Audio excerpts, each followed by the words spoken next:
Pernikahan tanpa cinta gadis desa. Bab.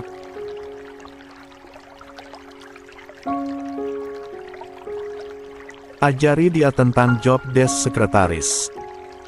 Aslinya aku nggak butuh, lagi pula sedang tidak ada lowongan pekerjaan di kantor ini, tapi dia memaksa, ucap Alarik tanpa sungkan di hadapan Kiara. Melinda langsung melirik Kiara. Dia kira, gadis itu akan memasang wajah sedih atau semacamnya karena Alarik seolah sedang mencemooh dirinya. Namun tidak, Kiara mesam-mesem saja, sama sekali tidak peduli dengan ucapan Alarik. Baik, Pak. Melinda menyetujui. Nona Kiara, mari belajar dengan saya, ucap Melinda. Kiara mengangguk. Dia kelihatan sangat antusias. Melinda juga mengajarkan kepada Kiara dengan begitu telaten seperti mengurus anak sendiri. Sementara itu, suasana hati Alarik menjadi buruk. Dia mendesak kesal, dan kembali duduk di mejanya untuk melanjutkan pekerjaan. Dia pikir, dengan begitu maka eksistensi Kiara mungkin akan terlupakan olehnya. Namun tidak, dia tetap saja melirik-lirik dan mencuri-curi pandang kepada gadis itu. Alarik memperhatikan Kiara dalam diam, melihat betapa seriusnya gadis itu belajar dengan Melinda. Dia memperhatikan seperti itu bukan karena tertarik, tentu saja. Dia hanya sedang merumuskan berbagai ide tentang bagaimana mengusir Kiara dari kantornya. Secepatnya. Ini sebenarnya hari sialku atau bagaimana sih? Pikir Alarik dalam hati. Dia benar-benar tidak sabar untuk mengenyahkan Kiara dari sini. Jujur saja, meski mungkin Kiara sungguh-sungguh dengan perkataannya yang mau bekerja itu, tapi tetap saja Alarik tidak mau. Dia tidak nyaman. Mencari pengalaman, apanya? Alarik yakin itu hanya akal-akalan Kiara saja. Dia pasti punya maksud lain, dan itu adalah mengganggu kehidupan Alarik. Entah mengapa kalau berhubungan dengan Kiara, isi pikiran Alarik pasti selalu negatif. Tenggelam dalam lamunannya sendiri, Alarik mendadak teringat dengan ciuman Kiara. Tadi, spontan dia langsung menggeleng dengan keras. Cih, kamu mikir apa sih, Arik? Dia menggerutu dengan dirinya sendiri dalam hati.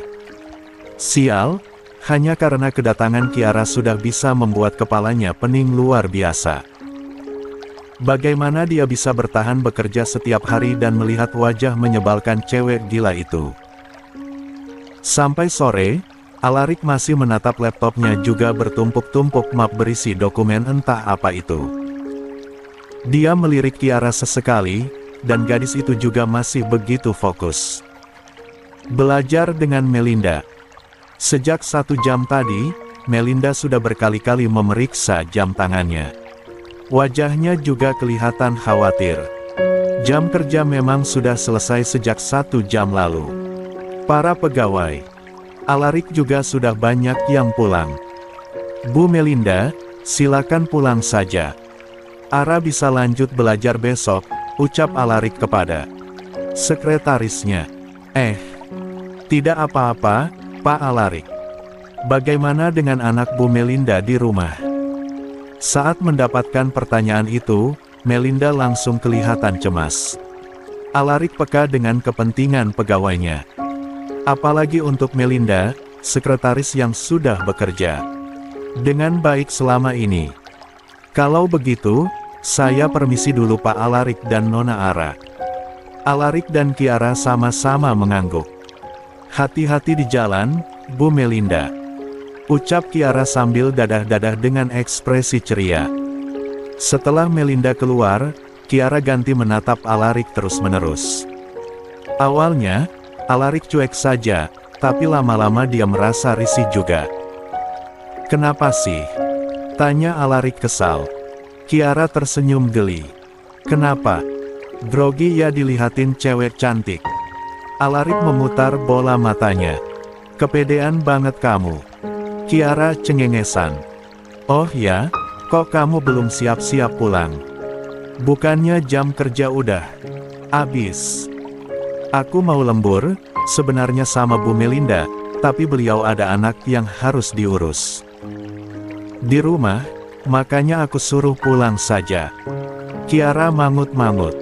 Terus sendirian dong. Nanti sama asistenku, si Ben itu. Hei, kamu ini ternyata baik banget ya. Kirain bisanya marah-marah doang. Alarik melotot kesal. Apa sih? Hahaha. Habisnya kalau sama aku kamu sering ngomel sih. Makanya sadar diri sama kelakuan sendiri. Sahut Alarik pedas. Kiara mengusap-usap dagunya dengan serius. Jadi kalau misalnya aku berubah kalem, kamu nggak akan ngomel lagi. Nggak bisa, wajahmu cocok diomelin soalnya, balas Alarik. Kiara mendengkus. Dendam banget deh kayaknya sama aku. Alarik mengabaikan ucapan Kiara yang itu. Mendingan kamu juga pulang deh. Jam kerja udah habis, yang ngajarin kamu juga udah pulang. Kiara langsung menggeleng keras. No, nggak mau. Lah, emang mau ngapain lagi di sini? Nggak ada gunanya juga. Aku kan mau jadi pegawai yang rajin. Tadi Bu Melinda udah ngajarin banyak kok, aku masih bisa nerusin, hehe. Nggak usah diterusin, besok kan juga bisa. Ya udah, aku bantuin kerjaan kamu deh, ucap Kiara masih mengeyel. Alarik menghela napas berat sambil mengusap wajahnya. Nggak perlu. Kamu pulang ajalah, nanti kalau tetap di sini bukannya bantu malah ganggu. Cih, jangan remehin Ara, ya. Kiara tak terima. Alarik menaikkan sebelah alisnya melihat Kiara terpicu dengan perkataannya. Ya terus. Emang kenyataannya ganggu, kan? Kiara malah semakin tertantang. Pokoknya aku nggak mau pulang. Alarik lelah berdebat dengan Kiara. Cewek gila itu selalu tidak mau kalah. Entah sudah ada berapa kali debat yang mereka lakukan sejak pertama kali kenal, dan tetap saja ujung-ujungnya Alarik lelah sendiri dan pada akhirnya mengalah. Percuma saja debat kusir dengan Kiara. Cek, terserah kamu deh, kata Alarik pasrah. Malam minggu kelabu. Suasana hati Samba benar-benar gundah dan tidak nyaman. Dia keluar untuk nongkrong di sebuah kafe dekat pantai Ancol. Hanya sendirian saja. Tempat itu menjadi favorit Samba saat dia sedang merasa hatinya gundah gulana, sebab tempatnya sepi. Jadi dia bisa menenangkan diri sendiri. Samba menghela napas panjang. Entah sudah keberapa kalinya dia seperti itu saking gundahnya. Angin laut menerpa kulit wajah Samba, menciptakan sensasi dingin di seluruh tubuhnya. Samba suka angin laut, apalagi kalau malam hari. Suasana seperti itu lumayan bisa mendinginkan kepalanya yang pening luar biasa. Mata Samba tidak fokus, sehingga ketika ada orang lain yang lewat di dekatnya pun dia tidak melihatnya. Rupanya, saat itu juga kebetulan Jelita datang ke tempat yang sama. Dia ada janji dengan kawannya, tapi Jelita datang terlalu awal sehingga harus menunggu.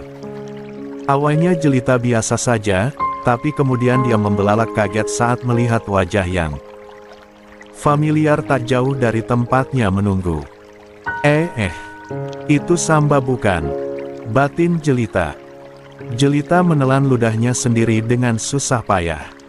Ini sudah kesekian kalinya dia bertemu dengan Samba secara tak sengaja.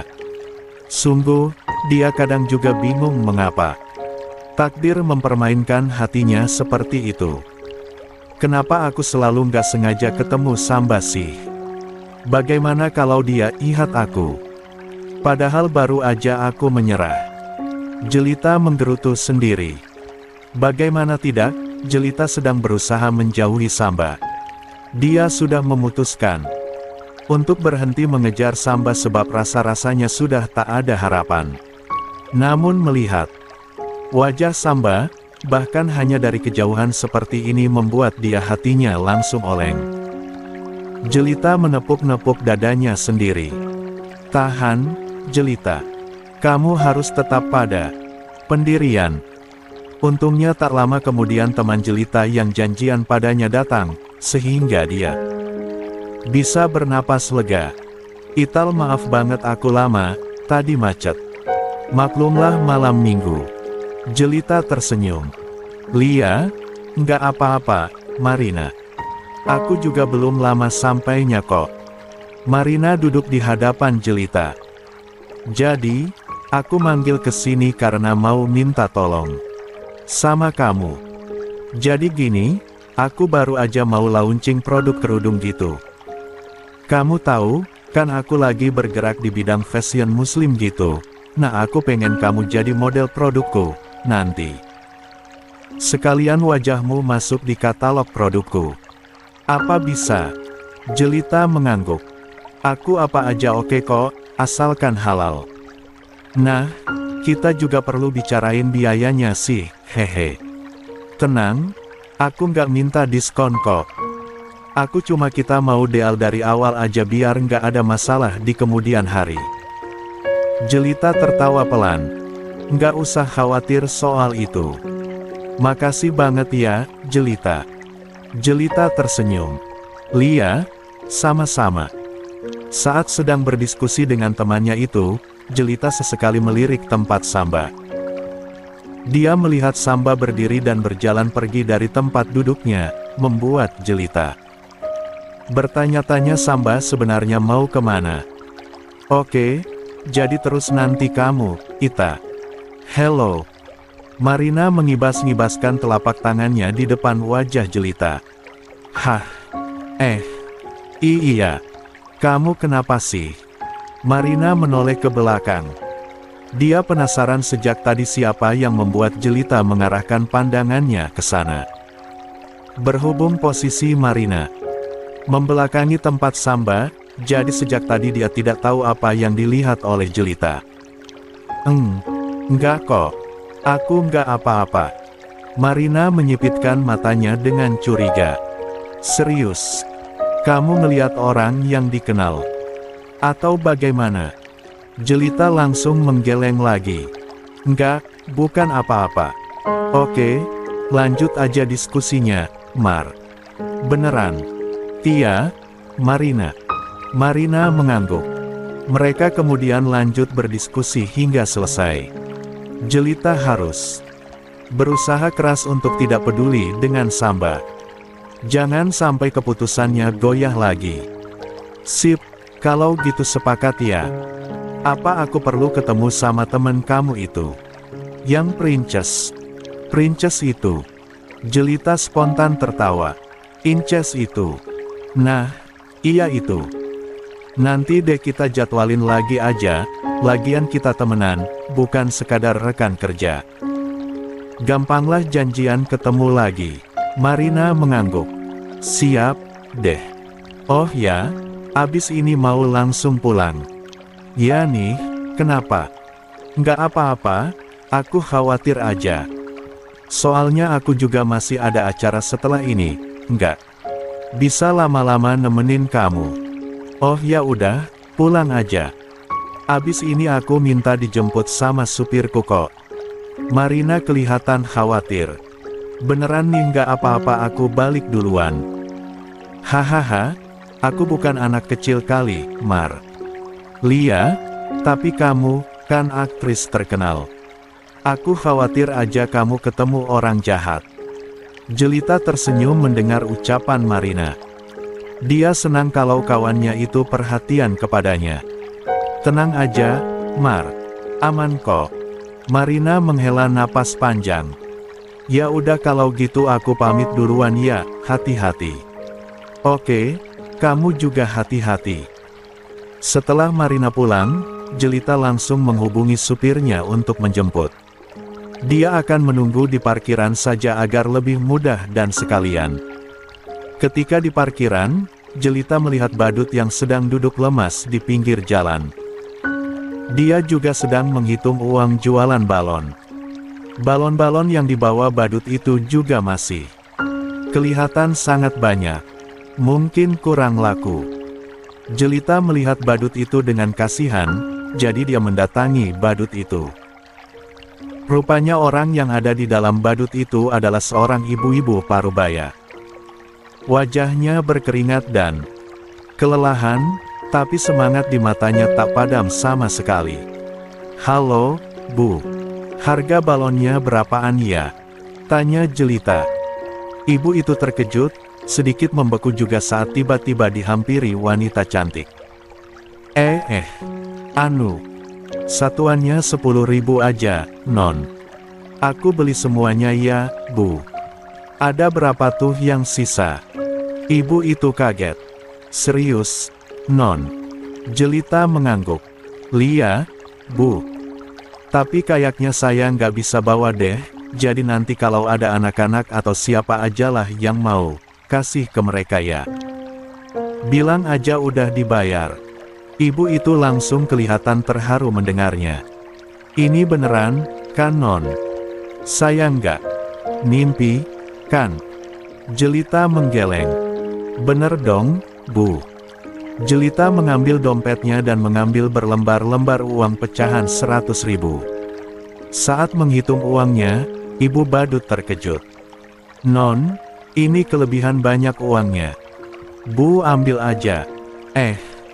Tapi ini banyak banget, Non. Nggak apa-apa, Bu. Anggap aja biaya bagi-bagi balon, hehe.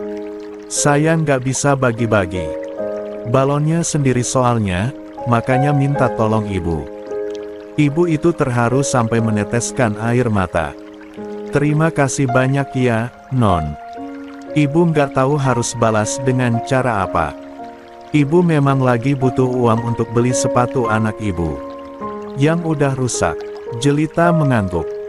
Balasannya doain aja aku selalu sehat dan bahagia, Bu. Ibu itu mengangguk. Pasti, Non. Pasti. Nama Non siapa ya? Jelita, Bu. Saya pasti bakal doain Non Jelita terus. Haha, makasih banyak ya, Bu. Dalam hati, Jelita mendoakan semoga anak ibu badut itu tumbuh dan berkembang menjadi orang yang sukses di masa depan. Ibu badut itu juga tidak mengenali Jelita, padahal tadi dia melepas maskernya. Mungkin karena keterbatasan ekonomi membuat ibu badut itu juga tidak bisa mengakses internet. Ibu badut itu kemudian pamit pergi.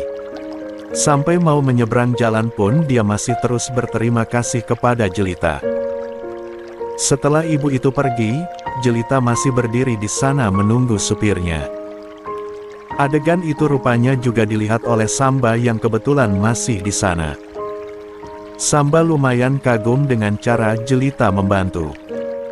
Dia tidak langsung memberi uang begitu saja, tapi dengan membeli dagangan ibu itu agar tidak merusak harga diri ibu yang sedang berjuang tersebut.